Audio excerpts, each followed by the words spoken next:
Hello again to another episode of the Insomniac's Graveyard Podcast. I'm going to start off this episode by reading an excerpt from a novel by Sara Gruen titled Water for Elephants. Camel's friend is a small man with a large paunch and booming voice. He's the sideshow talker, and his name is Cecil. He examines me and declares me suitable for the job at hand. I, along with Jimmy and Wade, two other men deemed presentable enough to mix with the townsfolk, are supposed to position ourselves around the edges of the crowd and then, when we get the signal, step forward and jostle them toward the entrance. The sideshow is on the midway, which teems with activity. On one side, a group of black men struggles to put up the sideshow banners. On the other, there's clinking and shouting as white-jacketed white men set up glass after glass of lemonade, forming pyramids of full glasses on the counters of their red and white striped concession stands. The air is filled with a sense of corn popping, peanuts roasting, and the tangy undertone of animal. At the end of the midway, beyond the ticket gate, is a huge tent into which all manner of creatures is being carted. Llamas, camels, zebras, monkeys, at least one polar bear, and cage after cage of cats. Cecil and one of the black men fuss with the banner featuring an enormously fat woman. After a couple of seconds, Cecil slaps the other man's head. "Get with it, boy. We're going to be crawling with suckers in a minute. How are we going to bring them if they can't see Lucinda's splendors?" A whistle blows and everyone freezes. "Doors!" booms a male voice. All hell breaks loose. The men at the concession stand scurry behind their counters, making final adjustments to their wares and straightening their jackets and caps, with the exception of the poor soul still working on Lucinda's banner. All of the black men slip through the canvas and out of sight. "Get that goddamn banner up and get out of here," Cecil screams. The man makes one final adjustment and disappears. I turn. A wall of humans swells towards us with squealing children leading the way, yanking their parents forward by the hand. Wade jabs an elbow in my side. "Psst! You want to see the menagerie? You want to see the menagerie?" "The what?" He cocks his head at the tent between us and the big top. "You've been craning your neck since we got here. Want to take a peek?" "What about him?" I say, jerking my eyes towards Cecil. "We'll be back before he misses us. Besides, we can't do nothing till he gets a crowd going." Wade leads me to the ticket gate. Old men guard it, sitting behind 4 red podiums. 3 ignore us. The 4th glances at Wade and nods. "Go on, have a peek," says Wade. "I'll keep an eye on Cecil." I peer inside. The tent is enormous, as tall as the sky and supported by long straight poles jutting at various angles. The canvas is taut and nearly translucent. Sunlight filters through the material and seams, illuminating the largest candy stand of all. It's smack in the center of the menagerie, under rays of glorious light, surrounded by banners advertising sarsaparilla, crackerjack, and frozen custard. Brilliantly painted red and gold animal dens line 2 of the 4 walls, their sides propped open to reveal lions, tigers, panthers, jaguars, bears, chimps, and spider monkeys, even an orangutan.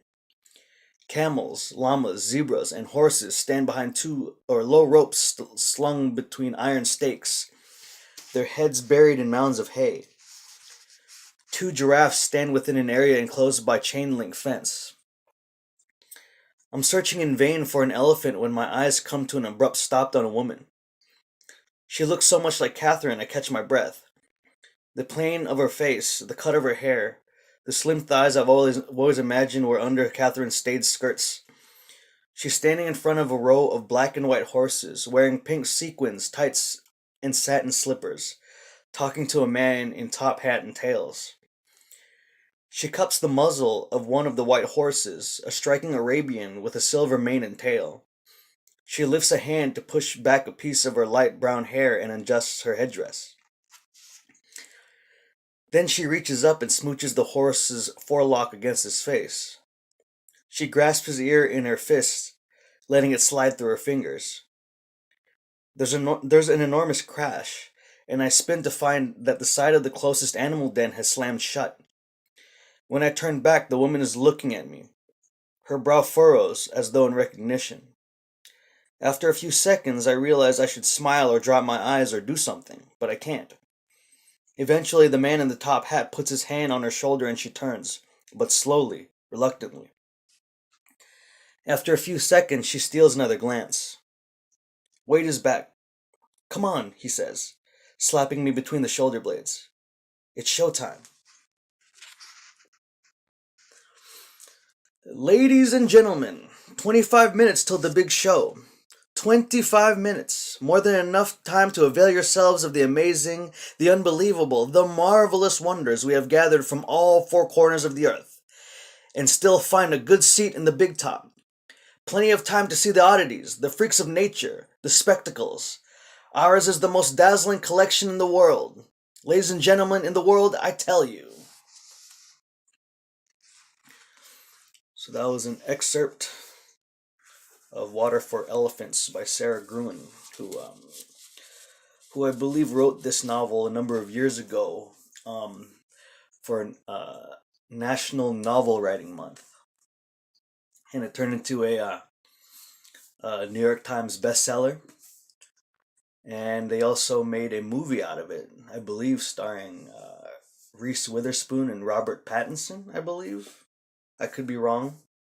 But yeah, she wrote this for National Novel Writing Month. So for all you aspiring writers out there, I guess there's always hope for us yet. So I'm a day late. I was gonna record yesterday, but the past couple days I haven't been feeling so hot, a little under the weather. It's that time of the year again, I suppose. Just taking a sip of coffee.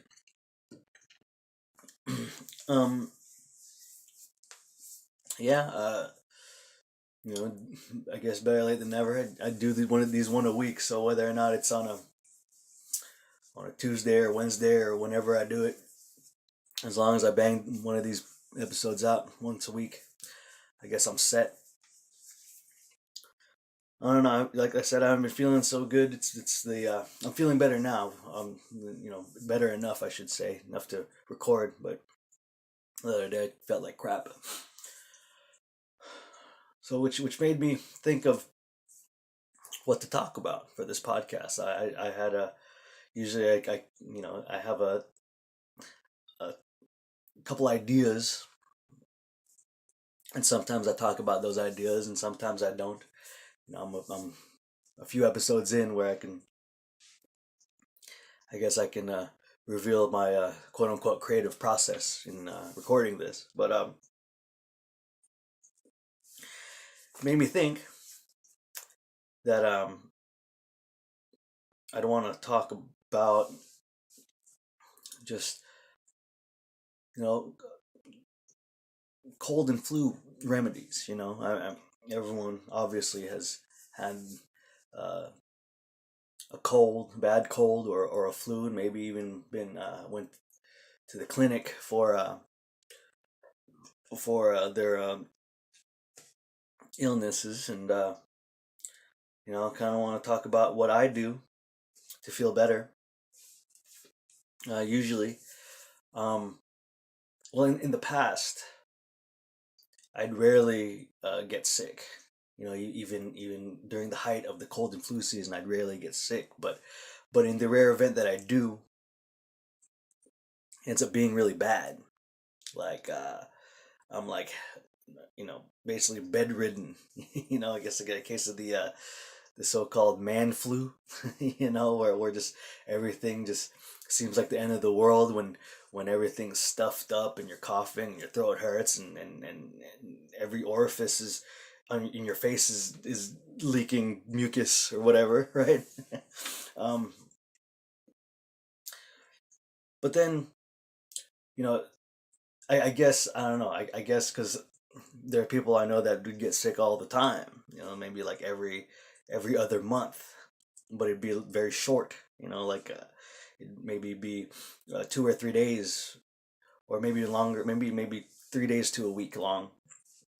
While when I would get sick, during the rare event that I would get sick, maybe once a year, or once every 18 months or so,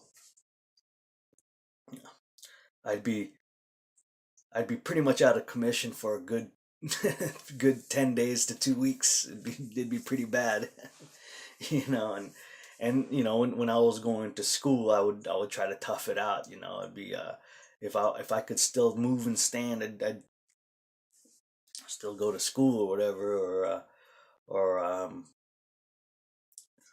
or do my daily errands, or just continue on my daily routine. But it would be very painful. Nowadays it's not like that so much anymore. I don't get sick as when I get sick, it's not as bad. Maybe slightly more often, not every other month, of course, but maybe every 6 months or so. And I'd be out of commission for maybe a week, so it'd still be pretty bad. But when I'm good, I'm good, right? And I think I owe that a lot to preventative measures, right? You take action to avoid being as sick as to uh, to avoid being very sick. Maybe I would dose with like vitamin C, right? Vitamin C is like the big thing.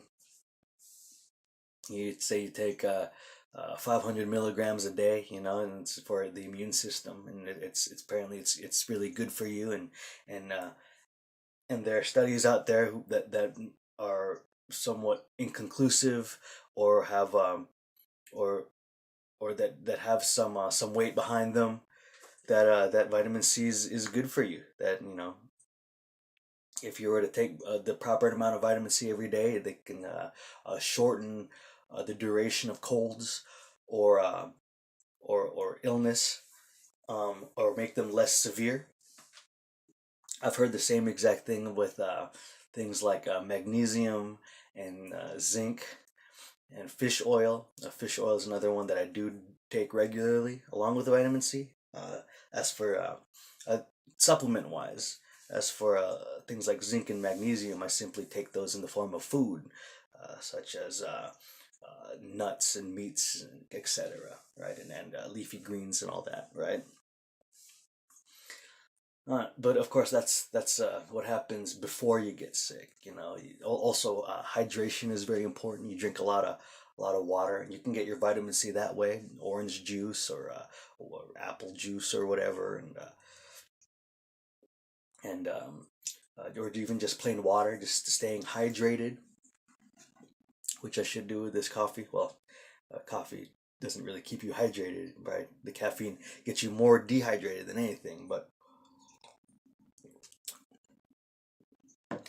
staying hydrated, you know, can prevent a whole host of other, like, ailments, right? So, when even something like a bad hangover after a night of drinking, as long as the night before you stay hydrated with maybe like an electrolyte drink and water and whatever, you can prevent something like a hangover. But the same can apply to just like a common cold, or even the flu, as long as you stay hydrated, right? That's like the big thing, right? Not only before the illness comes, but during the illness as well. Rest and fluids is the the big thing that is hammered into your mind when you're sick like that. You take you stay in bed, and don't do anything that'll compromise the immune system, and drink as much fluids as you can, so that uh, when you're hydrated, your body is uh, proper enough to fight the illness. Of course, when you're dehydrated, it causes a whole host of other issues. But even then, when you're sick, like what else can you do? Of course, maybe you don't want to eat. Maybe your taste buds are affected when you're sick. So of course, a, uh, a huge meal probably isn't wise, but things like eating soups or just like toast or like a piece of fruit that's easy to go down, say like a banana or something, right? Those are those are common foods that people eat, just to fill their stomach when they're really really sick. As for me, when I get sick, I would prepare a little soup that's not really that's doesn't really have much in it. It's just very few ingredients. Um, I'd take a can of broth, like chicken broth or whatever. Um, you know, um, and I would use my garlic press, I guess you could just like just even take like a mortar and pestle or like the flat edge of a knife and crush the garlic. But I would take a garlic press and I would basically um, add it to this broth, because apparently garlic has these antibacterial or antiviral um, um, elements to it or whatever. And I guess something like garlic, if you're not offended at all, or if you're not put off by the taste or very strong smell of garlic, that people may be averse to, you add that to the soup, and I would eat that, and I would slurp that. And of course, I believe like the fresher the garlic, the better. So of course, I wouldn't cook it for too long, just enough to get the bite out of it. And say, I think it's helped. It's at least to a degree keep me hydrated, and the whatever antibacterial, antiviral in the garlic, obviously, or hopefully, maybe has helped. Fight the cold or whatever. Um, of course, things to alleviate the symptoms, such as lozenges or cough drops. My favorite is the Ricola, right? With the, I don't know if the commercials are still on television, but I guess the commercials when I was a kid for these Ricola cough drops would be these men in the Swiss Alps with I guess traditional Swiss clothing. I don't know if it's Swiss, could be Germany. I don't know, but they'd have a long like trumpet didgeridoo looking thing, and they would, and the tagline would simply just be the sounding of this horn, and and you hear a man saying in the distance Ricola, right? So that's my favorite. The like the cherries is probably best. Or also too, if you say you have like a fever or muscle ache, you could take Tylenol or a non-steroidal anti-inflammatory drug such as uh, ibuprofen or naproxen. Just to reduce the muscle ache or even like a fever if you have one. But most importantly, it's good to just rest and maybe just take in your favorite show, and put on a can of soup and get a tub of orange juice by you next to your bed, and maybe some tissues, maybe some decongestants, and ride it out. you know. But of course, this time around for me, what really affected most was probably my voice and my throat and my nose. Not much coughing, but it just hurt pretty bad, and it was just very difficult to to have prolonged speech. But obviously, as you can hear them, I'm okay now, right? And well, I guess I'm I'm just as glad that I'm mostly better because I can finally like taste food again. I mentioned before that maybe like your taste buds are affected, but when you are stuffed up and have a cold or whatever, because I really do enjoy the strong flavors. I mentioned garlic. Even when I'm not sick, garlic doesn't bother me. I like garlicky things. I like spicy things and bold, big, bold flavors.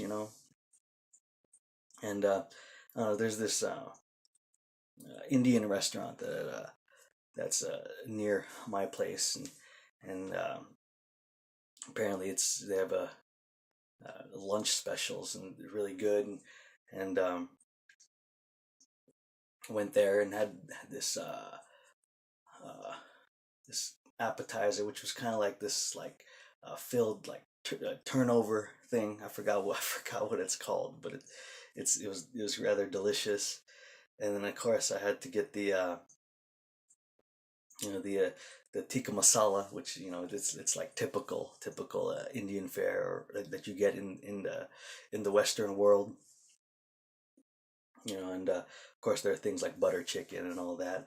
And then I also got the dal, which is this I guess stewed lentils, which are very very delicious.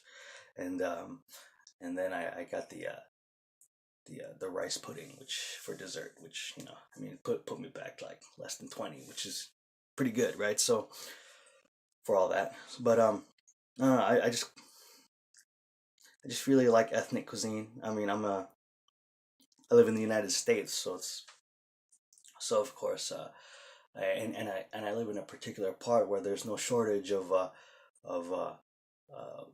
you know ethnic cuisine. Typically it's first or second generation immigrants, who own these establishments, and of course everyone around these parts, especially, or around North America, have their favorite Mexican place or a Chinese spot. I mean, in particular, for me, my favorite Chinese joint is is this seafood restaurant, which I believe, which I, I believe has won like local awards for best Chinese place or what or whatever in the past. I don't know about in present time, but that's a place that my family frequents for things like milestones, birthdays, anniversaries, etc. Right? As for a Mexican place, there's not, you know a decent number of Mexican places around here, but you know I do appreciate the junk that's known as Taco Bell. But there I don't know, something about those Crunchwrap Supremes or Crunchwraps. I don't think they sell the Supremes anymore, but something about those Crunchwraps are amazing. I'm a huge fan of Korean food. There's a couple of Korean soup places around where I'm at, and I like the little Korean barbecue, the or bulgogi or whatever they call it. I believe that's what they call it, or even like the little the like mixed rice thing, the bibimbap. That's always a hit for me. And I also appreciate the little accoutrement that or the little sides that the Korean entrees come with. It's always it's always fun. I also like the Korean Korean wine. I believe it's like a wine or like some sort of spirit. They call it soju. Maybe a couple glasses that will mess me up, but it also makes my Korean dining experience that much better. um, Japanese food. Um, I like Japanese food. Of course, there's these sushi places around, teriyaki places, which, funny enough, many of them are owned by Koreans, I believe. But just something simple as the bento box with like tempura and the miso soup, and the teriyaki, or the katsu, which is like a breaded and fried chicken dish. Those are among my go-tos. Um,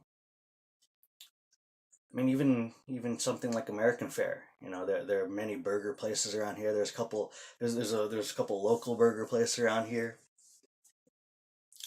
Me, I'm a there's nothing wrong with a fine cheeseburger, a nice juicy cheeseburger that or a double even.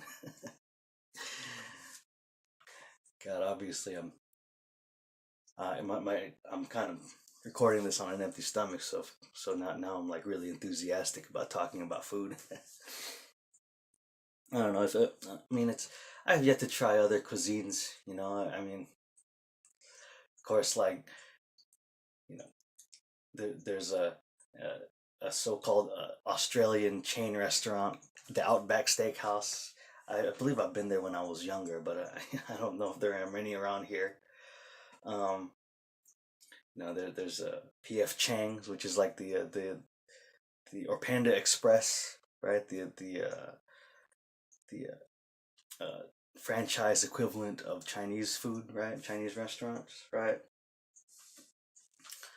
I don't know. I mean, usually when I'm craving something, though, it's kind of strange, I guess, to like really like crave. But whenever I have like a craving for food, in recent memory, I I crave like sushi on a conveyor belt. That comes by on a conveyor belt, and when you sit down, you basically just grab what rolls by you, literally, rolls by you, I guess, and each the color of the plate corresponds to the price. So when you're done eating, you just stack the plates up, and the waiter will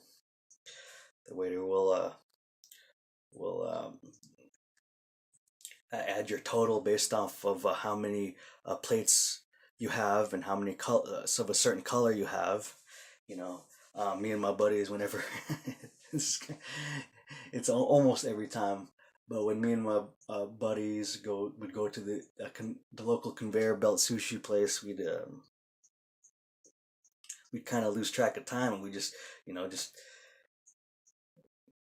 eat and eat and eat, and then we'd eventually have a stack of 20 or 30 plates. The next thing you know, the bill comes out to over 50, $60, and it's like shit, man. It happens every time, every single time too, and it's like we go in there knowing that it's likely to happen, that we're gonna lose track of how much we ate, and of how much of a certain kind of we ate, and next thing you know, it's got a bill that's maybe uh, $15-$20 more than we anticipated, right? But of course, I mean, it's we don't go often, or I don't go often, at least. It's more of a treat to myself whenever I have that craving and like to go to those places. But I don't know. I don't know. Okay, so just to switch gears here, I wanted to talk about music. Well, no, specifically, I wanted to talk about PBS children's television programs, but I think that may be for a different episode in the future, because I couldn't get my mind off of this one particular PBS show, a children's show. Uh, yeah, I guess it started off as like a board game, or like a computer, or no, eventually became a computer game after the show, but before the show was a board game. Uh, and the show is called where in the world is Carmen Sandiego, right?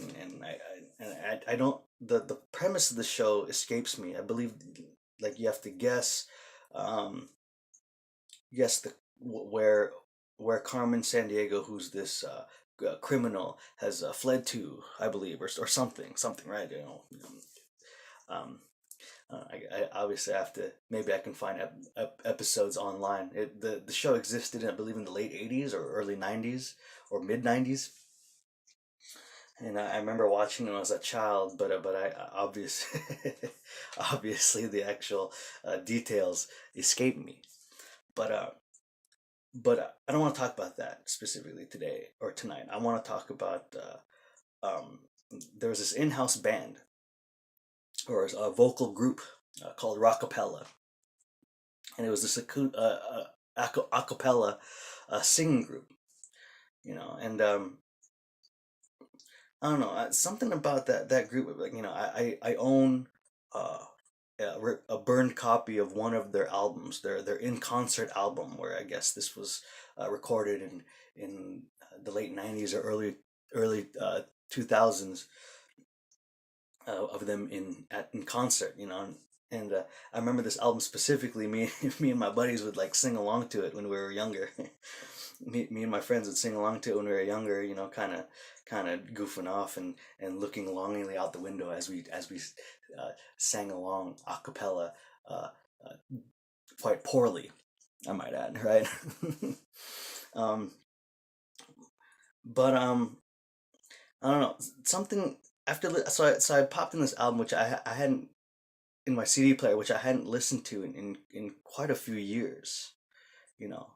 But then this later, listening to this and being really into it later got me down this path of finding um, a cappella groups, listen to other a cappella groups to listen to, and of course, one that's of note in recent years is Pentatonics.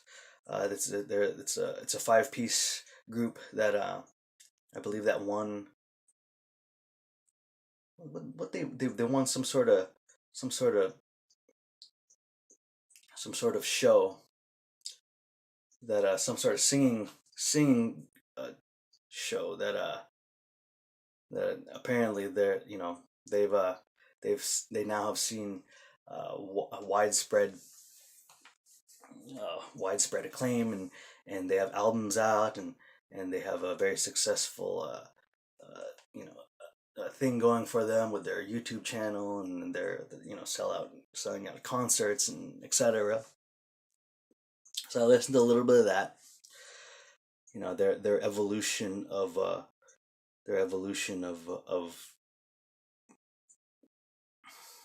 God, this escapes me. Their evolution of pieces on that you can find on YouTube of certain artists, or evolution of music, as a is among my favorites of theirs.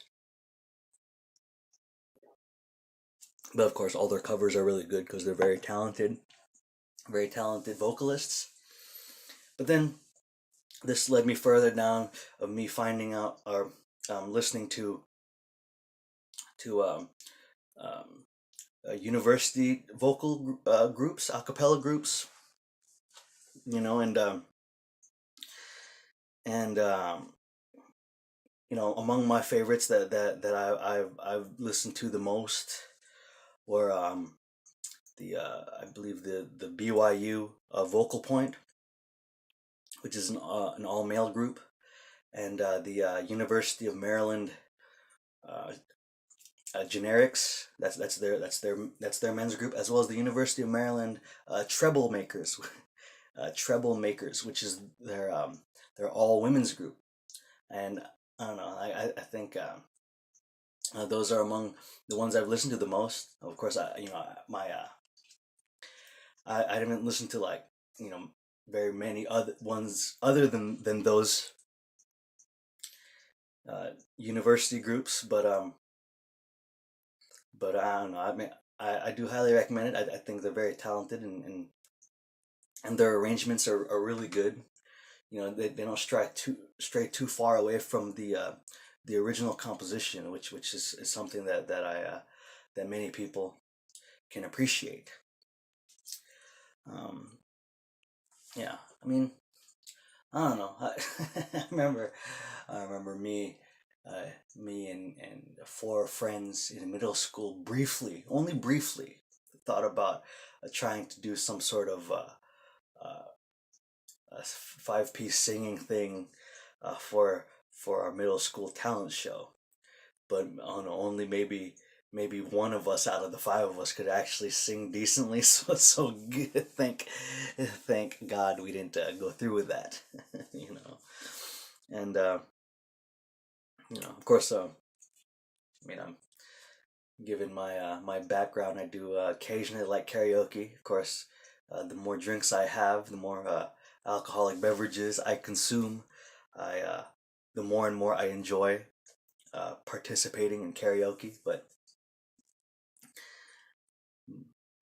I don't know. I'm aware that I'm not the best. I may not be the worst, but I think I'm closer to the worst than I am to the best. So but I guess that's why the alcohol the alcoholic beverages are necessary, not only for me but for everyone else in those establishments. I mean, I don't know. Okay, well, I guess I'm all tapped out, I should say. I'll conclude here. Before I conclude with my closing poem, any if you have any questions, comments, uh, feedback, or whatever, you can hit me up on social media. Or you can hit me up on Twitter or Instagram. That's derickthinks, DERICKTHINKS. If you're listening to this to SoundCloud, you can also leave a comment there. Also, if you're listening to this on my YouTube channel, you can leave a comment or feedback or any question. If you have, I don't know, if you have any cold remedies or any maybe traditional to yourself, traditional to your family cold remedies. Maybe maybe some weird tradition of a particular food or a particular drink or a particular superstition, I guess that you have when you're ill. When the common cold. People have many ideas or ways to combat the common cold. Because it is common, and it affects everyone differently, right? If you have I don't know, if you just want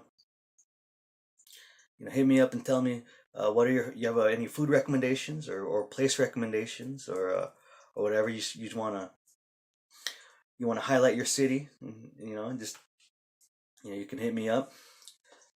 I'm always interested in how people feel about certain cuisines, and that maybe I'm not familiar with, or if you have I don't know, if you have any I guess comments about a cappella groups, a university or otherwise, or if you're in if you were in or are currently in an a cappella group, just hit me up. Maybe you could link me to a video of yours or whatever.